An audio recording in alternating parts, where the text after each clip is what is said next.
items in the buffer. And you can see there in my code, one more interesting thing is, see, this is my array. Again, like I say, I'm not any expert in JavaScript, so I just need a quick array of 36 items. So I populated with this zeros. And as you can see, I have initted that start and end with the zeros, and from there on, whatever I do on the screen, based on that, the events will trigger and I can handle the event. So it's it looks simple, but you can do several combinations on how you exactly organize in your situation. Okay, so this is what I'm doing. As I each time add an item, you can see there I'm populating this buff of end is 1, and as I remove each time, I'm again resetting this buff of start is 0, because again this is kind of counterintuitive. You add in the end, you delete whichever came last, so it is like that. So it is it is like going clockwise actually. So this is what happens. In a way, actually, you can see there, see, it is a linear buffer. You see here, it is just a linear array. Okay, what is the way it is doing is, we are trying to use this linear array in a circular fashion, which is why I'm saying it doesn't matter you have a linear linked list, you don't join that the last tail to the head and all this nonsense. I'm telling you, it all depends how you write APIs and how you use this data structure. So if you are very new to this, know all these tricks, it doesn't matter, you don't need to put an entire circle of linked list and join the end and top and all that. You can replace this array with a simple linked list if you do any C code. But you can just keep it open. So you can keep any linked list, right? You can keep any linked list.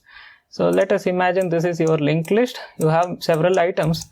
All you do is you can keep a regular forward facing linked list, and optionally, if you want, you can have another pointer pointing backwards. See, all these things are optional. Again, I'm saying you, if you are a novice, if you are not into serious coding, you will get all this confusion. I'm saying you can do this, and finally this next, if you want, optionally you can join here and you can do this, and this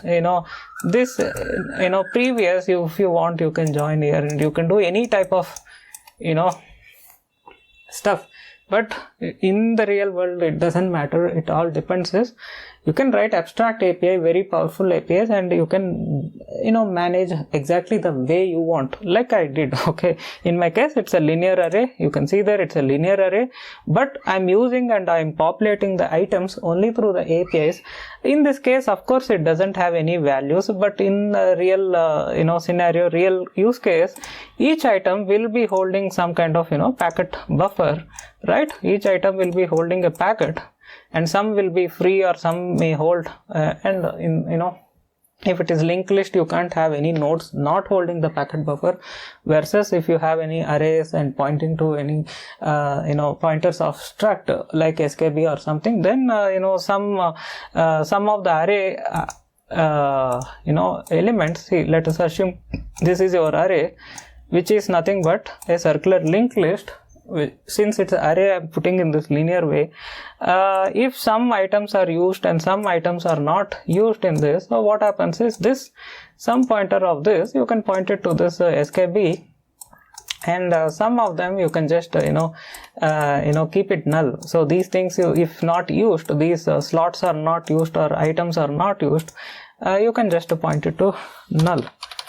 Okay, so instead of doing this, what I'm doing is, in my code, test code, I'm just populating either 0, which means it is empty, the item is empty, 1 means the item contains something in that slot. Okay, so if it is 0 or 1, based on that, I'm changing this stroke color over here. So I'm putting a pastel turquoise or this teal color. Okay, and whenever I delete the items, I'm resetting with this some kind of mango yellow. So I can do this add. You see there the trailing end getting populated, and when I delete, it is this edge will get removed. So this happens, and once they both merge, no longer it can delete, and the start and end stops over there. So over somewhere here it stops. Okay, and again if I add, from there it starts, delete, from here it starts.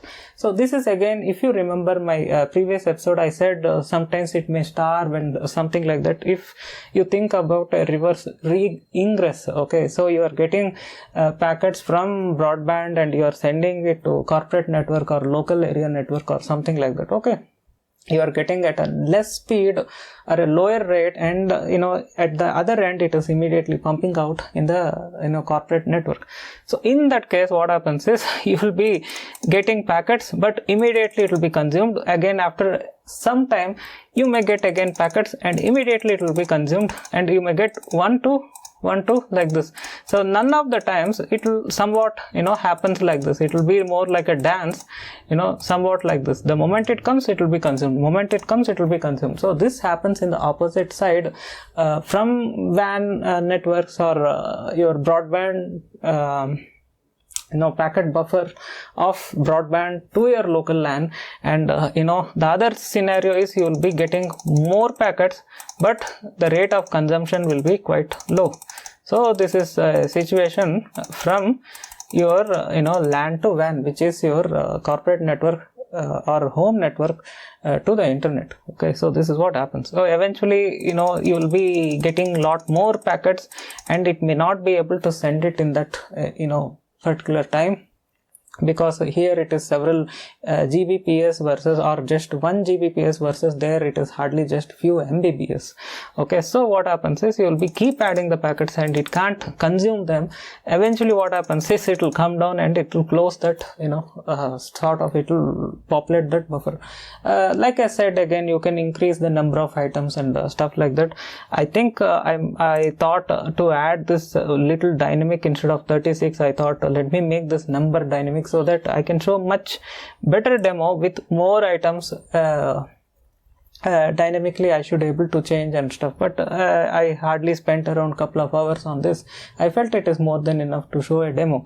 But if you keep adding more and more extra items in your ring buffers, you may hit issues like buffer bloat and stuff. And once I have discussed about it in one episode. Okay, buffer bloat, the Linux channel. So you can go through, there is a entire episode I shot about buffer bloat, and you can have a look. I have explained this phenomena with this abacus and a set of stack of Lego bricks, and I said what happens when such issue happens. So you can have a look. So you can add more items to this.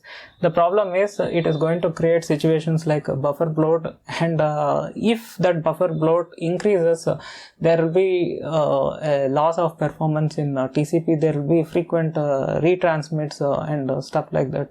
There will be a transmission, and by the time it goes to the other end, again the sender may think it is not reached, and it may again send another packet, and at the end of the day these two packets will end up going to the WAN or internet network, and it is going to spoil the performance. So you need to be careful when you actually implement the ring buffer. See, it is not about an algorithm, it is about how do you use this in your real architecture of your code. Okay, so there's a difference between a student doing in the college meant for his exams, learn how to do, versus you being a professional. You have to use this applying your own common sense. Okay, so what is the total items you need to choose, how you need to choose, and several factors comes into the picture when you take this concept and use it in your real world scenarios of your design or architecture of your code. Well, I can do one small change live so that we can even see that in effect. See, what we can do is the number of items, instead of 36 we can change to a much larger number. Okay, yeah, we can change it to a much larger number. What happens is all I need to do is I need to just keep adding some more zeros over here in this buffer, because it really doesn't matter. I'm not checking anywhere the size of that buffer and stuff in my logic, because it is abstracted with my own APIs. Okay, so I can do that, and here I can do where items, I can do that, and I can do here 36, and what I can do is I can replace these items everywhere like this, items, and where is that I'm printing.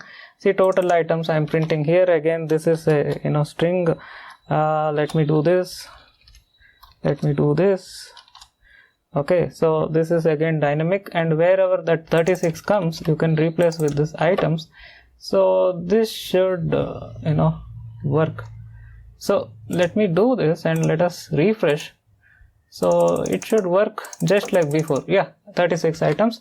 So here is the fun part. What we can do is we can actually make this into 360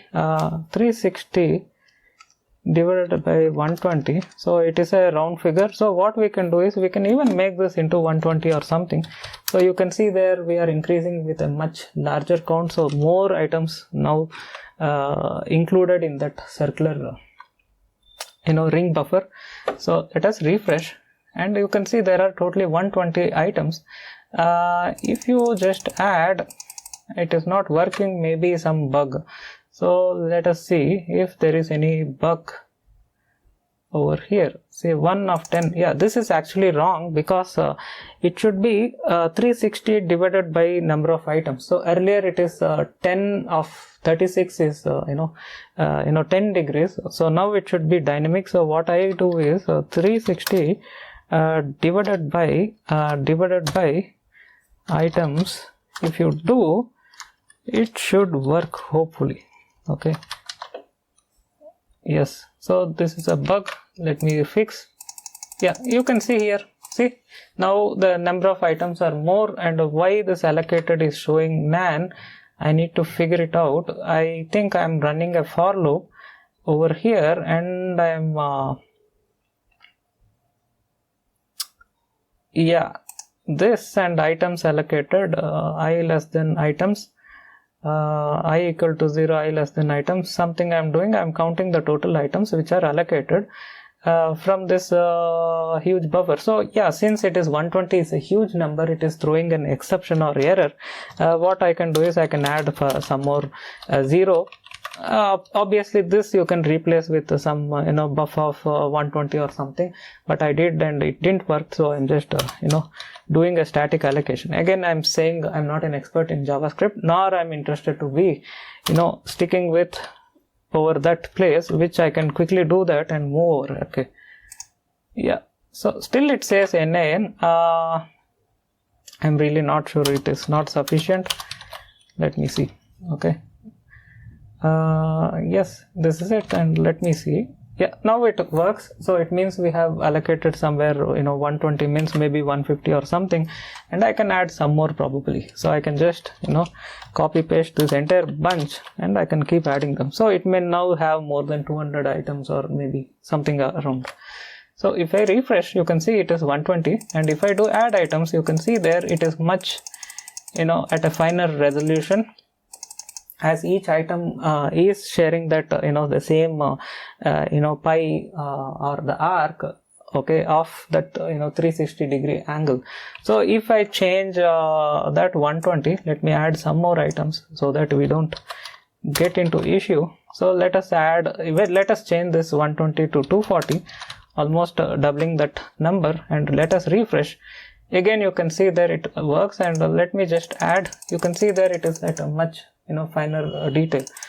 So you see there, so currently it is each item is at a degree of 360 divided by 240. It's around 1.5 degrees. Okay, so that's the thing. And optionally we can even make this as 360, and hopefully when I add, it will be somewhat like this. So this is what exactly is happening. So as you add and delete, everything works the same, right? So it is keep adding the items and it is keep deleting them. So again, we can change instead of even 36, we can change this just to 10. And if we refresh, and as you add items, you can see there the entire 360 is divided by 10 items. Okay, so 36 degrees of each arc. Okay, so that's what, as you delete, you can see there it is adding, you delete, it is adding. So this is what we can visualize ring buffer, the way it works in the real time. So the way you visualize this visualization should be converted into a logic, and that logic or the conceptual idea should be converted into a code. I don't want to recommend anyone to start with the code and fuzz around how you do in the C, how you do in C++, all this bullshit. So just focus on the logic, and then if you are an expert in C, if you want to write a ring buffers in your code for some reason in C, then try to use this idea and you can express in your own way with your code. Or if you are writing some user space C++ application, then again you can write a separate class and you can create instances, object instances, and then you can use this ring buffers with its own class variables and class APIs and member variables and stuff like that. So it depends in the use case. How you implement is up to you. I have used in the past ring buffers. I have even done through some type of a device driver where it provides from kernel space to the user space. So whenever I get packets, I do populate in the ring buffers. So whenever it is been fetched through character drivers in the user space, I used to provide whatever is in the trailing end to the user space of my of my ring buffer stuff. So I have used in the past, but I hardly know where I kept the code, and nor that is something I'm not much interested to show either, because it has been scrapped, it has been replaced with some other logic, and I no longer use that logic in my case. But this is the visual idea you can get. Seeing this, you will know how you can do in case if the situation arises in your code base. You can do this way. So you can see there, this is done with JavaScript. You do with any language, it is going to be the same. Okay, you do in kernel space, it will be the same. You do in user space, it will be the same. End of the day, how you access this, how you understand, how you want to customize, like I said, either this way or overlapping ring buffer, whatever, it is up to your use case, but more or less this should give a good big picture. So hope this video is insightful, and hope you find it useful. And like I said, if the situation arises, you can use it in your code. If you have anything to discuss, be in touch via mail, or if it is a small query, you can discuss in YouTube comments as well. Thanks a lot for joining me. Stay tuned. Have a nice day. Bye bye.